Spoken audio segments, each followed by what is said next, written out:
Hello বন্ধুরা, আশা করি আপনারা সবাই ভালো আছেন। তো বন্ধুরা, আজকে আমি আপনাদেরকে বলবো, আমি যেহেতু একজন গরিব মানুষ, দেখুন আমাদের গরিবের ফ্রিজে কি কি খাবার থাকে সেটাই আপনারা আজকে দেখতে পারবেন। দেখুন আমি ফ্রিজটা খুললাম এখানে। আমার ফ্রিজটা হলো ওয়ালটন একটা ফ্রিজ। এটা জানেন, এটা আসলে নিম্নবিত্ত ফ্যামিলির একটা ফ্রিজ। দেখুন বর্তমান যেহেতু আমের সিজন চলতেছে, তাই কিছু আম এখানে সেখানে পাওয়া গেছে। সেই আমগুলাই একটু ফ্রিজে রাখা হয়েছে। খুব বেশি কিছু নাই। দেখুন এখানেও একটু আম, তারপর নিচেও একটু আম। আসলে এগুলো ছাড়া রাখবোই বা কী। আর এখানে একটা আনারস রাখা আছে, পাশে একটু হালকা খাবার তরকারি, তারপর নিচে একটু শসা।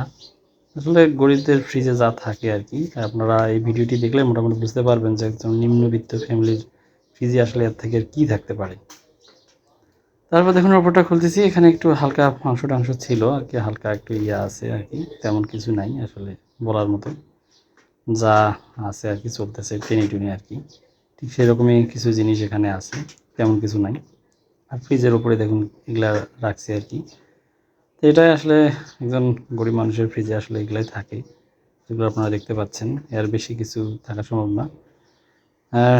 আর এই দেখুন চারপাশে আমার বাড়িটার আশপাশ, যে বাসাটা আমি ভাড়া থাকতেছি আসলে বর্তমানে, সেই বাসাটা দেখুন চারপাশটা কীভাবে আমি সাজিয়েছি বা কীভাবে আমি থাকি সেটা।